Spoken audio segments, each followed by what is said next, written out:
Welcome to the Radiant Leader. The Radiant Leader isn't just a title, it is a way of being. In this first conversation, we'll explore how the energy we embody within becomes the presence that inspires others, the ripple it creates in the teams we lead, and how organizations filled with radiant leaders become places where people don't just work, they truly thrive. I'm Erin. I serve heart-centered individuals, leaders, and communities by guiding them to reconnect with their inner leader, restoring energy, creativity, and a deep sense of wholeness. Through embodied practices that nourish the physical, mental, emotional, and spiritual layers, I support them in revitalizing their presence, reclaiming their voice, and radiating their light. Together, we cultivate the freedom to lead from within and create meaningful impact. Let's talk about the vision for this podcast. I'm sure you all have seen and heard the phrase or the concept, healthy teams equals healthy organizations. We say it in HR, in leadership, and learning and development. And in radiant leadership, we put a lens on healthy people at the beginning of that concept. So healthy people equals healthy teams equals healthy organizations. The radiant leader begins with the inner leader who embodies presence, authenticity, clarity, compassion, and courage. This inner radiance naturally extends to the teams they guide, creating spaces of trust, safety, and inspiration where people feel seen, supported, and empowered to shine. When organizations are filled with radiant leaders, the impact magnifies. Cultures rooted in well-being and purpose, teams that thrive with creativity and resilience, and systems that flourish as living networks of light, where inner light creates the environment for collective brilliance. Radiant leadership transforms not just individuals, but entire organizations into places where people grow, belong, and rise together. As we are in this podcast series together, I thought I'd get started with our podcast container. So, how we show up collectively in this space together with curiosity and growth. Let this be a learning space for us all to learn together without judgment or evaluation. Take what resonates and leave what doesn't. Embody the values and skills of a radiant leader. I know we're going to talk about nervous system and the nervous system language that goes with it. And a lot of times people will ask, what does it mean when you say nervous system regulation or co-regulation? And can we find other words that mean the same thing? And for nervous system regulation, I would just say, as we come through this podcast, you know what your heart does in your body, you know what your lungs do in your body, and you know what your digestion does in your body. So learning the nervous system and how it impacts those areas and a lot more areas is super helpful. So you'll learn the nervous system like we know our heart, our lungs, our digestion. I'll also talk about felt sense a lot and what things feel like in the body. Felt sense is a feeling that moves through you. It is something that you generally don't have the exact words to describe it, but you know that there is a feeling that moves through you. And Polyvagal Institute is a place that I follow around nervous system work, and they have a really beautiful way of saying felt sense. It's about the capacity in the body to notice what we are experiencing and carry us forward in the direction of healing and growth. And I'll always leave you with reflections as we end our time together so that you have those. If you like to journal, you can take them away, or also just reflect on what you are taking away as a value of time and what you want to carry forward with you, and potential things to embody, or maybe there's actions or just presence that you want to be with. And in the future, it won't just be me. I will have beautiful guests alongside me to be in this learning journey with us. So maybe just the background and the roots of my own radiant leadership story as we get started. I had a leader many years ago that shared feedback with me. And the feedback was this, that my job wasn't to be a star anymore. My job was to be a star maker. And if you're in HR or leadership development, you're probably shaking your head yes. It is true. It is what we teach leaders. It is the leader's role to serve and grow others, to be a star maker. I also believe this to be true. Years later from receiving that feedback, what feels like a long, abundant journey of inner work and being immersed in coaching over the last 2 years just really highlights it. And also my favorite combination of coaching and therapy. That work is never done. And on the other side of some health challenges, I realized what I actually heard in that moment. Not that it was in the intent of the feedback, it was more on the impact of what I heard and internalized over time. I heard, dim your light. What matters is the people that you lead shine. Make stars. You are not a star anymore. And I wish in that moment that I had had the presence and the awareness of what I actually heard, so I could have said it out loud. We could have had a courageous conversation about it. There was an inner voice, the one inside that keeps us safe. We all have it, that heard, you are not a star anymore. So I dimmed my light. And I'm just going to pause there for a minute and leave some space for what resonates in your own story here.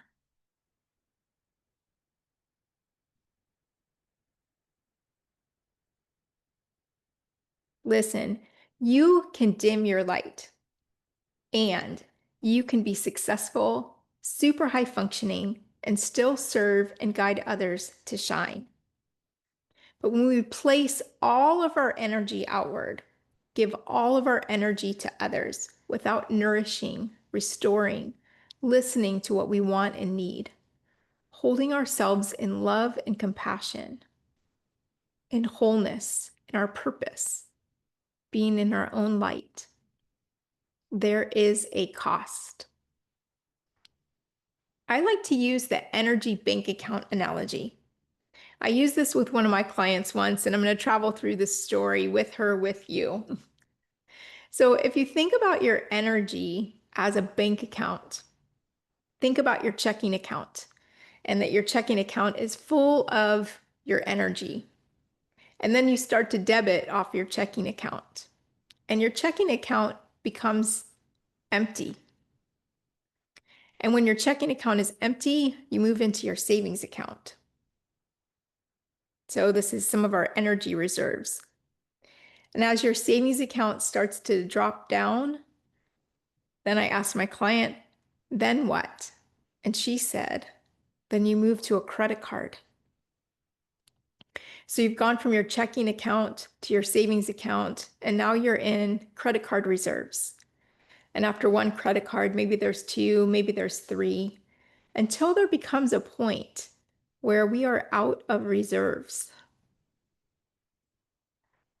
We may be overwhelmed in energy debt or running on empty.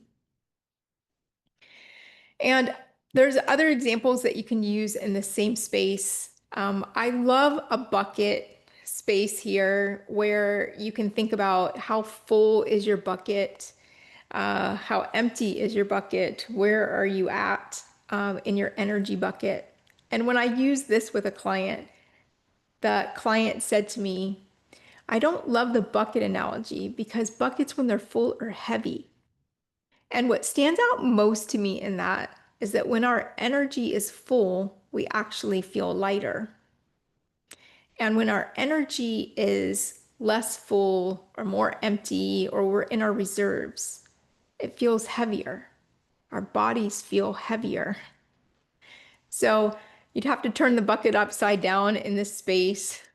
Or maybe it's okay, you can still use the bucket, because I like it when a bucket has a hole and you can use that as an example of leaking energy. So if the bucket analogy works for you, you keep it. And there's also another example from another client that I love so much that is around your light, being in a jar. Maybe when you were a kid or when you have kids, you have a story or an example of maybe the beauty of fireflies, and that fireflies, people can catch them in jars. And then over time, we put the lid on that jar. And maybe we've turned the lid so it's tighter. So there's another way to think about your energy as it being in a jar with the lid on and it being stuck in that jar. In any of these examples, you can think about your energy and whatever resonates with you. You get the idea. When you are low or out, when you are low in your energy or you are out of your reserves, or when it is not free, like it's in the jar with the lid on, the cost is our health, our well-being. And at some point, it shows up in our bodies. It shows up in our health. It might show up as stress, anxiety, exhaustion, burnout, health challenges. Our bodies whisper, and then they get louder, and they knock on us, and they knock on us a little more. And then they get loud enough to scare us, where we can really hear to slow down. They may gift us a life sabbatical, and the kind that forces us to slow down. 3 years ago at this time, I was in my third ambulance ride in a year and a half. It left me waving a flag, not functioning, and trying to figure out how to get back in my body. And I was good at self-care. And this was different. This was self-care like your health and your life depend on it. This morning, I was in a LinkedIn live event with a Brene Brown interview. It's the launch week on her book, on her new book. And as I was in that space today, I heard a message from her that was in alignment with what I'm saying out loud, to listen to our bodies and appreciate it, because it will tell us. It tells us when we are out of alignment. And she talked about being self-aware, deep breaths and sacred pauses, all beautiful in that space around listening to our bodies. It's our humanness, it's our humanity, it's all of us. So no shame or judgment in how, when, or where it shows up. There is another way to be present with ourselves. We can connect, we can tune in, we can listen, we can be curious, and be present with ourselves in a different way. We can learn how to do this. It just takes grounding, presence, openness, exploration, commitment, and accountability. And we give all of those things to others. So this is an opportunity for us to learn how to be present for ourselves and then actually give ourselves permission to do that. When was the last time you gave yourself permission to be present with yourself? What is radiance? I would ask, what does radiance mean to you? To me, radiance is our energy. It's our vital energy. It's our passion, our fire, our creativity. It's our voice. It is the beauty that lives inside of us. It's our inner leader. Listening to a TED Talk called The Art of Being Yourself, there was a beautiful moment in there where she said, there are some people in life that when you look at them, they look like they've swallowed the moon. It's the invisible energy that we communicate to others, the energy that people can feel when they are with us and around us. So we're going to take a moment in good coaching practice to do a little bit of scaling. So on a scale of 1 to 10, notice I didn't say 0, because when we talk about energy, we all have a pilot light. On a scale of 1 to 10, with 10 being full, at your fullest, and be really honest, how full is your energy? I like to use the measure of heartful. So how full does your heart feel? But there's many other ways you can look at it. Like how full does your bucket feel, if you like the bucket analogy? Or how effortless is your rise and shine in the morning? Or how long does it take you to get out of your car wherever you are parked? There's many ways to measure your energy.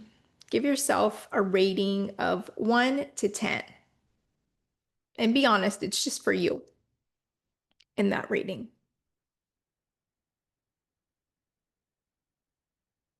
We're not generally taught our radiance. It isn't something that is role modeled for us. It's systemic.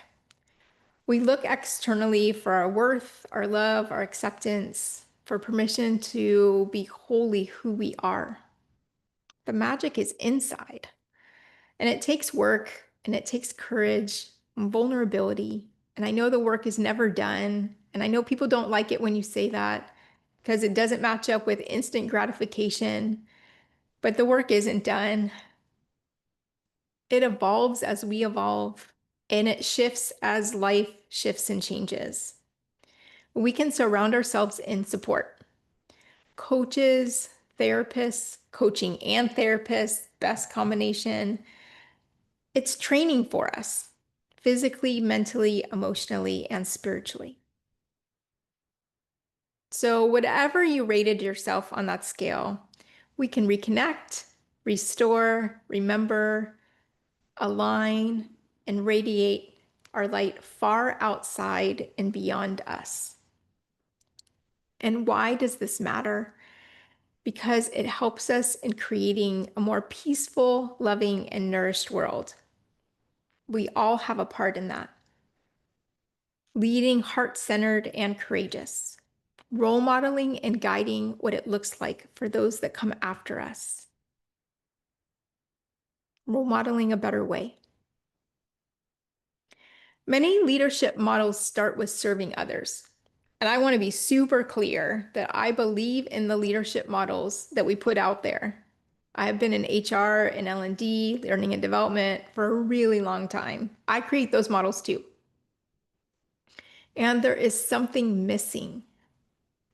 What is missing is starting with the self.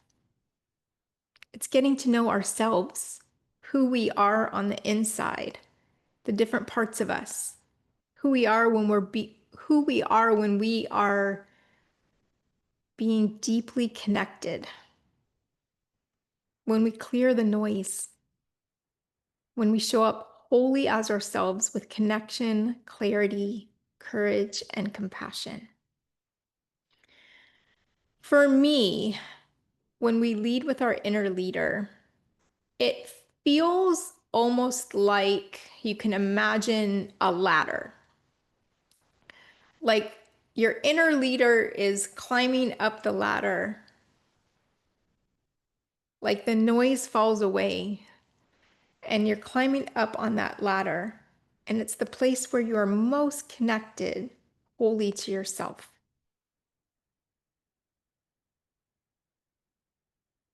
And for all of you that create leadership training and models, I just ask in this space to let step one be in service of ourselves and not from an ego perspective. Service from ourselves from a nourished, heart-centered perspective.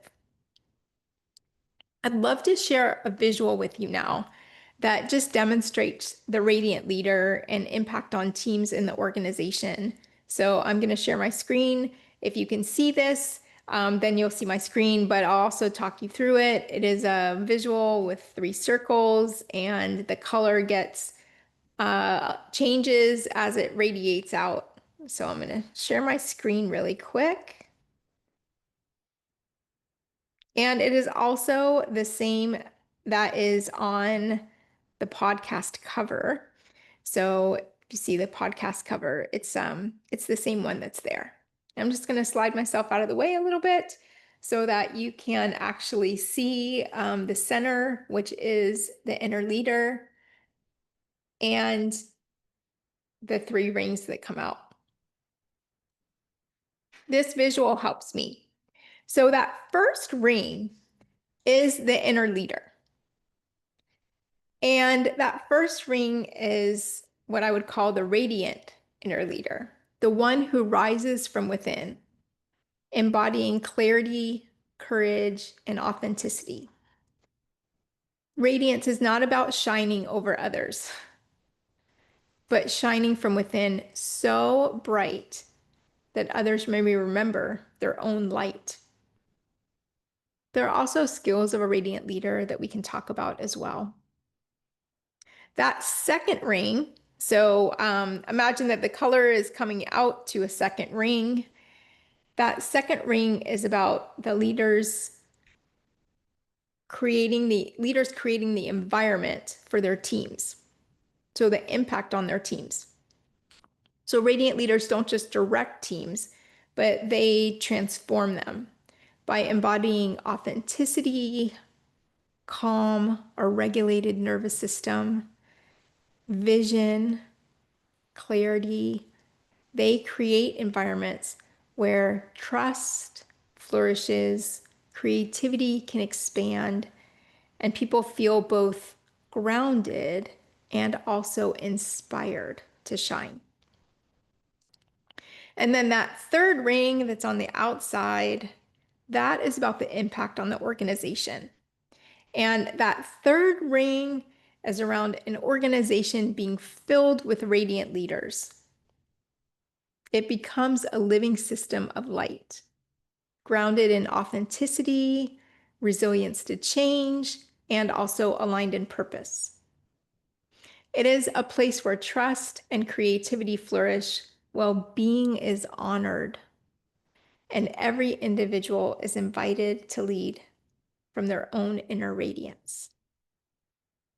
And we'll talk about all 3 of those layers. It will be a learning space for all of us as we go and this journey unfolds. And now what I'd love to do is to be able to share a visualization with you. So a lot of people take podcasts on the go. So if you're on the go, you're not going to close your eyes. Um, if you are sitting in a place where you are comfortable to close your eyes or lower your gaze, I totally invite you in to do that. And this is a simple visualization, so if you can't do that, it's okay. You can do it later and do it with your eyes open now. So I want you to imagine that you are outside and the sky is without any lights during the day. So no sun. And I want you to kind of just sit in that. What does it feel like?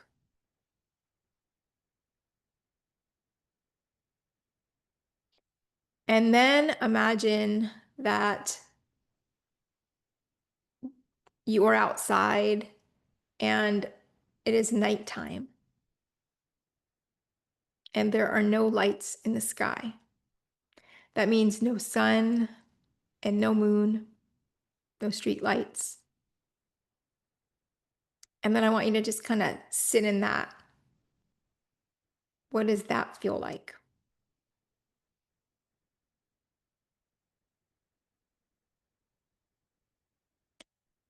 And now imagine that your team is that dark sky.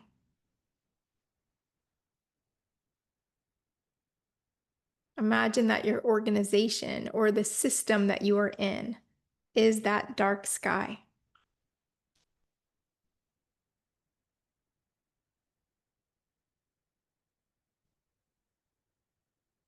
What does that feel like?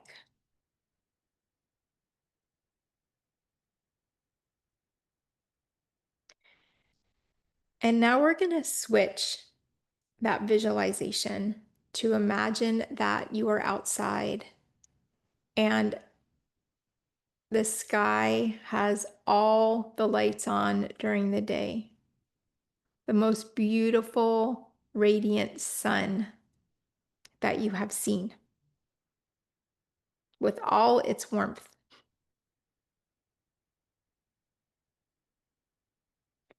And then imagine that you are outside at night and all the lights are on in the sky. Maybe you've been somewhere where there's no street lights and there's brilliance when you look up above, a full sky of stars and the moon shining super brightly. And just sit in those and what those feel like.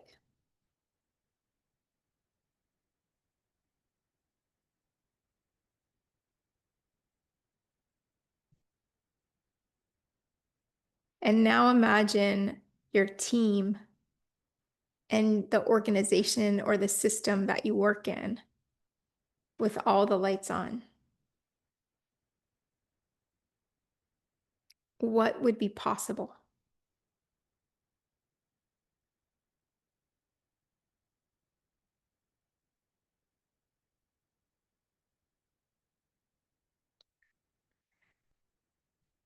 And then another good coaching scale question.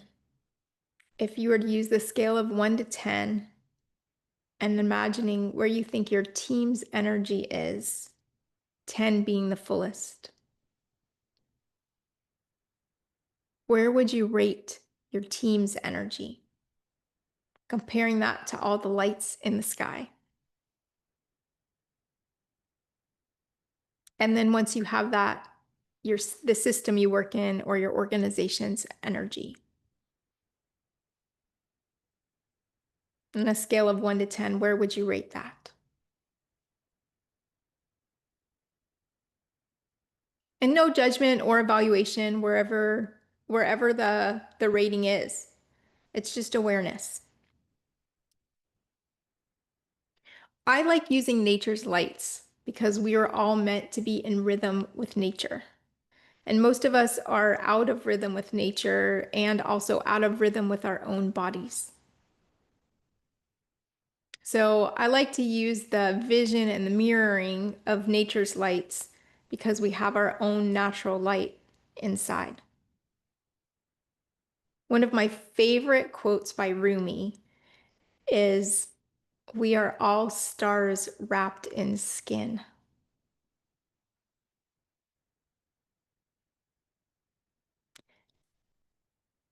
We are meant to shine.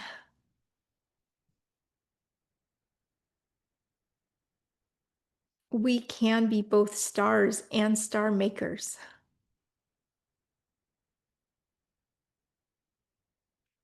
And if that visual of the sky doesn't resonate with you, you can find what resonates most with you. And this in this visual space. Because the truth is, in systems, we are a sea of nervous systems strung together, connected. And the more lights that we can turn on, the more we can create space for transformation, an opening of possibilities, restored energy, clarity, connection, creativity, wholeness.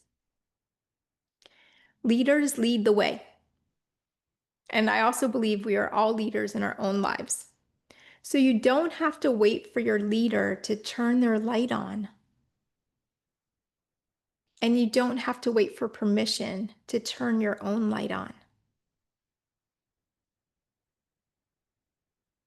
And just a call out for those of us that are gifted in life with the sensitivity to others' energy and connecting to others' nervous systems.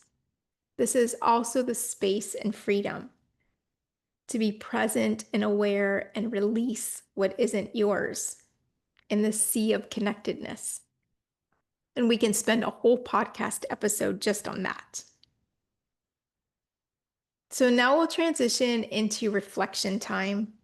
I'm going to give you 4 questions to walk away with. You can write these down. And great place if you journal to be able to go back and reflect, or just spend some time. Maybe you're outside in nature.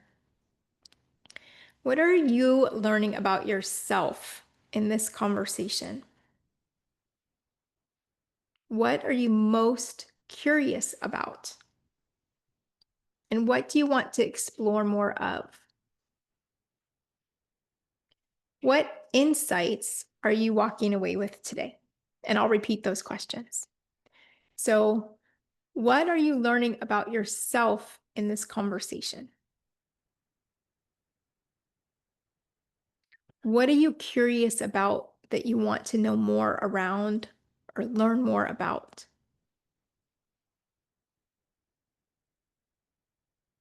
What do you want to explore more? And what insight are you walking away with today? And in closing, I'm Erin, and this has been The Radiant Leader. Remember, your inner energy and light creates the environment for collective brilliance. Be the leader the world needs now. Let's turn our lights back on. Until next time, much love and gratitude.